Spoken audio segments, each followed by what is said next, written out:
देव Chappelle ने कहा था we are living in the age of spin. अगर आपको भरोसा नहीं था तो अब जो दुनिया में हो रहा है उस पर भरोसा हो जाना चाहिए। यूएस कारपेट बॉम्बिंग करके कह रहा है लिमिटेड ऑपरेशन है, वॉर थोड़ी है।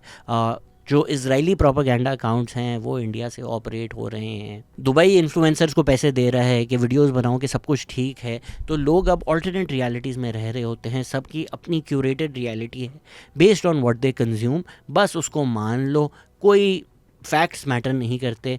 इंडियन शो पे भी कल परसों जो है एक एक्सपर्ट आए, एक एक्सपर्ट को जलील किसने किया? एक ट्रोल ने। एक आदमी जो ऑनलाइन सिर्फ गालियां देता है, झूठ बोलता है, वो एक एक्सपर्ट जो लॉ साइट कर रहा है चैनल पे बैठा हुआ चैट जीपीटी करके कि मैं उसको क्या जवाब दूं। बिकॉज आपने सच में नहीं जाना, आपने बैठकर ये गुफ्तगू नहीं करनी कि लेट्स फिगर आउट कि हो क्या रहा है, कैसे हो रहा है। आपने बस अपने जो सपोर्टर्स हैं उनको बोलने के लिए कुछ देना है। तो ये वीडियो मोदी गवर्नमेंट के लिए नहीं है, इंडियन गवर्नमेंट के लिए नहीं है, इंडियन फार राइट ट्रोल्स के लिए नहीं है। You have made your deals with the devil. ये वीडियो है इंडियन ऑडियंस के लिए, आम लोगों के लिए, कि भाई अगर हम इतने साल एग्जाम्पल देते थे शाइनिंग इंडिया का, इंडियन डेमोक्रेसी की बात करते थे, तो आपके हाथों से आपका मुल्क निकल रहा है और आपको नज़र भी नहीं आ रहा। जिस बात पे आप लोग पाकिस्तान को गालियां देते थे, हमने तो ज़ियाउल हक के दौर में वो एक्सट्रीमिज़म देख लिया ना। अब जब आपको ज़ियाउल हक का इंडिया चाहिए और आपके सामने हो रहा है and you are letting it happen, then आपको समझ में भी नहीं आएगा 10 साल बाद आपके साथ क्या हुआ। बिकॉज़ ये तो चलें एक जाहिल आदमी है, ट्रोल है, पर इंडिया के जो एक्सटर्नल अफेयर्स मिनिस्टर हैं जयशंकर, उन्होंने भी तो एग्जैक्टली यही किया ना। उनसे जब ये सवाल पूछा कि भाई एक ईरानियन नेवी फ्रिगेट जो आपकी मेहमान थी उसको डुबा दिया, आपने क्या किया? Stupid question. People, I mean, if you're asking me a serious question, I'd give you a serious reply. If you're asking me a non-serious question, I think I'll leave it. This is a non-serious question that we are not the net security provider of the region, or are we rethinking that position? It is. I think any serious question has to take into account what is the ground or the water situation out there. Yeah.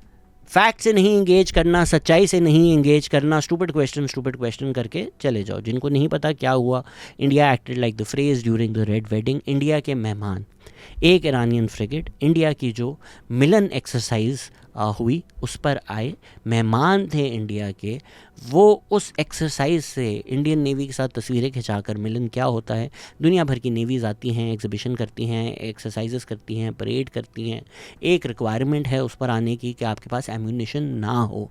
वो एक without any ammunition वापस जा रही थी Indian ocean में, closer to Sri Lanka shore but still off the coast of India. US की एक nuclear powered submarine, आप एक एसिमेट्री देखें ना, एक परेड करने वाली शिप ईरान की, न्यूक्लियर पावर्ड सबमरीन, जो उनको पता भी नहीं होगा, वो टॉर्पीडो लॉन्च करती है, वो उसको डुबवा देती है। Iranian navy ship distress signals देती है, डिस्ट्रेस सिग्नल्स भेजती है, इंडिया नहीं रिस्पॉन्ड करता। अब अगर जयशंकर जो कह रहे हैं ना कि भाई रियलिटी में बात करो, तो भाई क्यों आप यहाँ पर आके दुनिया भर में बोलते हैं कि अमेरिका तू क्या है, हम बताएंगे तू क्या है। अब ये हाल आ गया है कि अमेरिका माई बाप इजाज़त दे दो, 30 दिन के लिए रशिया का तेल हम ख़रीद सकते हैं। अमेरिका ने बोला अच्छा ठीक है 30 दिन की इजाज़त ले लो, तो तेल नहीं ख़रीद सक रहे अमेरिका की इजाज़त के बग़ैर। वो आप विश्वगुरु बनना चाहते हैं, वो जो आप इज़राइल में जाकर, चले हम एप्स्टीन फाइल्स की बात ना माने, एप्स्टीन फाइल्स में तो ये लिखा हुआ है कि यूएस प्रेसिडेंट के कहने पे नरेंद्र मोदी ने नाचा गाया था।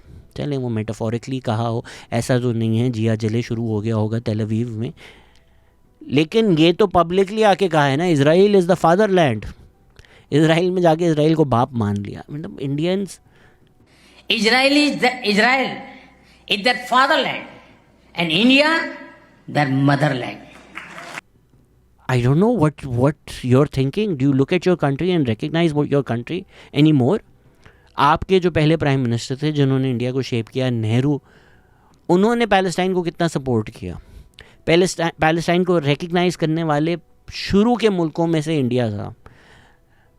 Gandhi supported Palestine, Gandhi spoke in favour of Palestine, Nehru spoke in favour of Palestine. Non aligned movement India ने शुरू किया। इंडिया का एक रुतबा था, एक इज़्ज़त थी दुनिया भर में। चलें हम बात करें कि भाई यही तो लोग मसला थे जो इंडिया में एक ओपिनियन है, हम एक हिंदू सिविलाइजेशन है। तो बीजेपी के जो प्राइम मिनिस्टर थे अटल बिहारी वाजपेयी, उन्होंने भी यही बोला कि पैलेस्टाइन जो है वो अरबियों का है, अरब लैंड है। गांधी, नेहरू, अटल बिहारी वाजपेयी ये सब पैलेस्टाइन के साथ खड़े हुए हैं, ये सब कह रहे हैं कि इजराइल को अरब लैंड छोड़ देना चाहिए। और अब इंडिया के प्राइम मिनिस्टर जाकर कह रहे हैं कि इजराइल हमारा बाप है, फादरलैंड है। How do Indians live in India right now? Like embarrassment नहीं होती? मतलब ये आपके प्राइम मिनिस्टर हैं, जो रील्स देखें आप, जो कंटेंट क्रिएटर्स ने बनाई हैं कि नरेंद्र मोदी बस ऐसा लगता है लाफिंग गैस लेकर जाते हैं फॉरेन मिनिस्टर से मिलने। Sure, Mr. Modi. Thank you so much for visiting our country. Yeah, great harassment. Yeah, thank you. Otherwise, it would be Thank bye. सपना. तो एक तरफ इंडिया अपने आप को पॉजिट कर रहा है कि now we are a world leader, और उनके मेहमान इंडियन ओशन में डूब रहे होते हैं और वो मदद मांगते हैं, और India looks the other way. Nazi Germany, जिसको हम दुनिया भर में बताते हैं कि इनसे बदतर कोई लोग नहीं थे, उस टाइम भी जो उनकी यू बोट्स सिंक करती थी, एलाइड शिप्स को सिंक करती थी, जो सबमरीन, नाज़ी सबमरीन, उसके बाद उनके वो रेस्क्यू करते थे, उनको पानी देते थे, उनको मेडिकल केयर देते थे, उनको खाना देते थे। एक international war crime, international order से पहले की बात है। ये एक मैरी टाइम लॉ है कि भाई अगर कोई डूब रहा है उसकी आपने मदद करनी है, regardless of their nationality, regardless of whether your enemies. डूबते हुए कैसे आप किसी को छोड़ सकते हैं? और यहाँ इंडिया के मेहमान आए हैं और वो डूबते हुए इंडिया को कहते हैं मदद कर दो। इंडिया बोला हम नहीं कर सकते। श्रीलंका, जिनकी इकॉनमी मेरे ख्याल से कोई 20-25% भी नहीं है इंडिया की, जितनी कोई इंटरनेशनल स्टैंडिंग भी नहीं है, वो जाके मदद करता है, वो जाके रेस्क्यू करता है। तो अगर जयशंकर कहते हैं कि भाई हम कैसे यूएस को हम बी रियल, तो श्रीलंका ने तो कर ली। श्रीलंका ने तो श्रीलंकन्स पैसे रेस कर रहे हैं कि यार जो लोग मरे हैं उनको कोल्ड स्टोरेज मिले, उनको जो लोग इंजर्ड हैं उनको हेल्थ केयर मिले। दूसरी जो शिप थी, श्रीलंका ने बोला भाई अभी इधर रुक जाओ, अभी मत जाओ, हम ख्याल कर लेंगे आपका। ये श्रीलंका कर सकता है, और इंडिया जो है वो कहता है बी रियल। फैक्ट चेक करें तो ये भी यूएस ने गलत बोला था। This is the first time torpedo से एक शिप सिंक की गई है। एक तो पहले आप ये देख लें कि ऐसा नहीं है आपने कुछ दुनिया का कमाल कर दिया, ये कोई 70 साल पुरानी टेक्नोलॉजी है, ये और लोग भी कर सकते थे, वो नहीं करते क्योंकि उनका थोड़ा दीन ईमान है। लेकिन ये 2 दफ़ा पहले भी हो चुका है। 1971 में पाकिस्तान ने एक इंडियन शिप को सिंक किया था, फिर फॉकलैंड्स वॉर में ब्रिटिश ने अर्जेंटीनन शिप को सिंक किया था। क्या हो गया है यार इंडिया को? 2003 तक जो यूएन में पैलेस्टाइन के लिए एक्शन की बात कर रहा था, रेजोल्यूशन की बात कर रहा था, उस मुल्क का prime minister Israel is the fatherland बोल रहा है यार। ये जो आयरस डीना के साथ किया है, ये ऐसा होगा कि पाकिस्तान इंडिया की जंग हो गई। थाईलैंड में सोनू निगम का कॉन्सर्ट हो रहा है, वो कॉन्सर्ट से वापस आ रहा था, पाकिस्तान ने वहाँ मार दिया, एंड थाईलैंड बोले हमारा क्या है। ये हो गया इंडिया का हाल। अगर तो आप प्रिटेंड करना चाहते हैं ना we are the big dog in the yard, then act like a big dog, show some morality, show some courage. और जो इंडियन मीडिया है वो उसको स्पिन करे जा रहे हैं। इंडियन मीडिया का हाल तो हमने पाकिस्तान इंडिया की जंग में देख ही लिया, जहां लाहौर पोर्ट तक कॉन्कर हो चुका था। अब जो 1979 में तेहरान में यूएस एम्बेसी पे हॉस्टेजेस दिए थे, उसको ब्रेकिंग न्यूज़ बनाकर दिखा दी कि जैसे आज हुआ है। Like I said, age of spin. और ये नॉर्मल इंडिया के जो लोग हैं वो प्रोपेगेंडा कैसे इन पर भी इफेक्ट होता है, even though the same people might think that this lot is full of clowns. एक जोक मैं आपको सुनाता हूँ, बड़ा मशहूर जोक है कि एक सोवियत स्पाई और एक यूएस स्पाई जहाज़ में साथ जा रहे होते हैं। तो सोवियत स्पाई को यूएस स्पाई कहता है कि यार मानना पड़ेगा, आपका मुल्क मुझे नहीं पसंद, लेकिन सोवियत प्रोपेगेंडा कमाल है। तो पहले सोवियत स्पाई हंसता है, फिर वो कहता है यार चलें मैं भी फिर मान लेता हूँ कि हमारा जो प्रोपेगेंडा है वो तो कुछ भी नहीं है जितना अच्छा यूएस प्रोपेगेंडा है। तो यूएस स्पाई थोड़ा परेशान होता है और वो उसको देखता है, बोलता है कि हमारा मुल्क तो कोई प्रोपेगेंडा नहीं करता। तो सोवियत स्पाई हंसता है और बोलता है exactly, this is what successful propaganda does, it makes you think कौन सा प्रोपेगेंडा, ये तो सब सच है ना। तो इवन इफ़ आपको लगता है कि Indian news media is full of clowns, even if अगर ये जो लोग हैं जो अपने आप को एम्बैरस करते हैं in trying to defend even the indefensible, international war crimes को भी सेलिब्रेट करते हैं, या ट्विटर पे जाके गाज़ा में मरे हुए बच्चों के मीम्स बनाते हैं, even people in India who find that reprehensible, I think आप लोग रियलाइज़ नहीं कर रहे कि इस प्रोपेगेंडा इकोसिस्टम में रहकर आप पर ये क्या इफेक्ट हो रहा है। नहीं निकला। अच्छा 160 बच्चियां जिनकी उम्र 7 साल से 12 साल के बीच में थी, उस स्कूल को बॉम्ब करके इस अमेरिका ने नाबूद किया है। और उस एक हमले ने सुनिए मैडम, मेरे सब्र का इम्तिहान आप सुनिए मेरी बात को। आप जैसे लोग मेरी बात को, आप जैसे लोग घर में दुआ कर बैठे रहते हैं, क्या सही बात में वही 7 साल की छोटी बच्चियों को बुर्का ना पहनने पर गुनहगार कर दिया जाता था। शाहरुख खान के बाद इंडिया में अगर मैं एंटरटेनमेंट में किसी की इज्जत करता हूँ तो वो तन्मय भट्ट है। उन्होंने AIB का इकोसिस्टम बनाया। I love the meme review show and generally everything ही touches just turns to gold. मुझे बड़ा दुख हुआ कि तन्मय भट्ट भी इधर बैठे हुए हैं। चलें, बाकी रणवीर अलाहाबादिया को तो देख कर ही लगता है सुबह उठ के 4 क्रेयॉन्स खाता है, वो भी सैफरॉन कलर के। ये बात कर रहे हैं वो लोग कि यार नास तुम कितने ब्रेव हो कि तुम बोल रहे हो इजराइल के हक़ में। I am taking a moment for you to let that sink in. I love and respect and admire just Nusair being able to talk about this with this much gumption, because I don't know if I'd have the courage given where, you know, what he has been through and or what he might go through. आप क्या बातें कर रहे हो? And I am gonna give Tanmay the benefit of the doubt. हो सकता है उसको नहीं पता हो, ज़रूरी नहीं है हर इंसान हर चीज़ का एक्सपर्ट हो, बट नाज डेली तो बहुत खुलकर एक्सपोज हो चुका है। वो एक tattoo art, indigenous tattoo artist को एक्सप्लॉइट कर रहे थे, उस पर उनकी फैमिली ने उनको कॉल आउट किया। सब लोग इनको एक इजरायली शिल बोलते हैं। जो नास अकेडमी है उसके जो लीड ट्रेनर हैं वो IDF में थे, वो IDF के कमांडर थे। योनाटन बिलिक जो हैं वो नाज डेली चलाते थे और वो IDF के लिए भी PR करते थे। If it walks like a duck, if it talks like a duck, it is a duck. आप फिर उनका कंटेंट देख लें। जितना उन्होंने इजराइल के वॉर क्राइम्स को वाइट वॉश किया है, उसके बाद एक AC के कमरे में सारी अपनी प्रिविलेज लेके watching what has happened in Palestine. And I know ये पुरानी क्लिप है, अभी वायरल जा रही है, but still even then you could see what Israel was doing.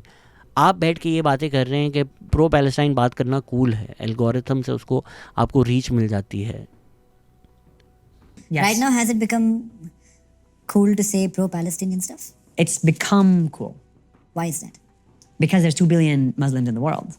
And now, the minute you promote or you support this topic, every Muslim will want to support you as well. So you see that. कहाँ sir मारूँ में जाकर अपना? अजीलिया banks ने बोला कि 7,000 नहीं मिलते, but अगर आप इसराइल को मेंशन करें तो सबको पैसे मिलते हैं, ट्रोल्स को भी पैसे मिलते हैं। Israeli ministry of foreign affairs के डॉक्यूमेंट्स दिखाते हैं कि उन्होंने न्यू इन्फ्लुएंसर्स को $900,000 दिए। ये जो 7,000 पर ट्वीट वाली बात है ना, ये यहाँ से आती है। ये अजम्पशंस नहीं हैं, ये फैक्चुअल डेटा है। अभी तो ये भी खबरें चल रही हैं कि नॉन पेमेंट्स पर कुछ इन्फ्लुएंसर्स शोर कर रहे हैं कि इजराइल ने हमें पैसे नहीं दिए जो हम इनके लिए प्रोपेगेंडा करते थे। किसी वजह से बेन गुरियन यूनिवर्सिटी से एक ऑनरी डॉक्टरेट मिला है ना नाज डेली को। तो जिगर कौन सा गम्शन, कौन सा courage to be pro Israel? US में तो ब्लेटेंटली हमें नज़र आ गया कि IPAC के पैसे मिलते हैं। एक कांग्रेसमैन ने एक US मरीन का हाथ तोड़ दिया क्योंकि US मरीन ने बोला कि मैं नहीं इजराइल के लिए मरना चाहता। ये जो फ्रीडम ऑफ स्पीच की बातें करते हैं जो मुल्क, ये उनका हाल है। दूसरी तरफ जो लोग प्रो पैलेस्टाइन बातें करते हैं, मेरा चैनल इतनी दफ़ा डीमोनेटाइज हुआ है, मेरा चैनल शैडो बैन हुआ है क्योंकि मैं खुलकर बात कर रहा होता हूँ, वार्निंग स्ट्राइक्स आ रही होती हैं। उसके अलावा इतने सारे प्रो पैलेस्टाइन अकाउंट्स हैं हु बीन टेकन डाउन। वो लेबनान और गाज़ा में हो तो इजराइल उनको मार देता है, और आप कह रहे हैं कूल होने के लिए लोग प्रो पैलेस्टाइन बातें करते हैं। I mean what parallel world are we living in? Do we not see how Israel targets you when you are pro-Palestine? Do we not see the price that is paid? On the other hand, pro-Israel होना तो बहुत आसान है, पैसा ही पैसा है उसमें। Literally, Israel has wiped out every single journalist in the region. And this lot probably private hates Modi. Ranveer को मोदी गवर्नमेंट ने कहाँ नहीं खींचा, कहाँ नहीं ड्रैग किया। ये कोर्ट जाने के बाद ही, उसके बाद से ये पूरा प्रो मोदी हो चुका है। उसके बावजूद भी आप लोग ये बातें कर रहे हैं पॉडकास्ट पे। This is what I mean कि यार, अगर all the information that you are getting is from people who watches Indian news media, so despite you thinking that the Indian news media is full of clowns, or probably your government is also full of clowns, something that you'll never say publicly, if you're in that media ecosystem, अगर आप शाम में जाके किसी से बात करते हैं, अगर आप रात में दोस्तों के साथ हैंग आउट करते हैं, आपका नहीं तो आपके दोस्त का, आपके दोस्त के दोस्त का अगर वर्ल्ड व्यू वहीं से कलर हो रहा है, तो जानते ना जानते हुए आप इस इकोसिस्टम का हिस्सा बन जाते हैं और फिर आप इस तरह की बातें करते हैं कि बड़ा करेज चाहिए होता है प्रो इज़राइल होने में और कूल बनने के लिए लोग सिर्फ प्रो पैलेस्टाइन होते हैं. Expected better from you, Tanmay.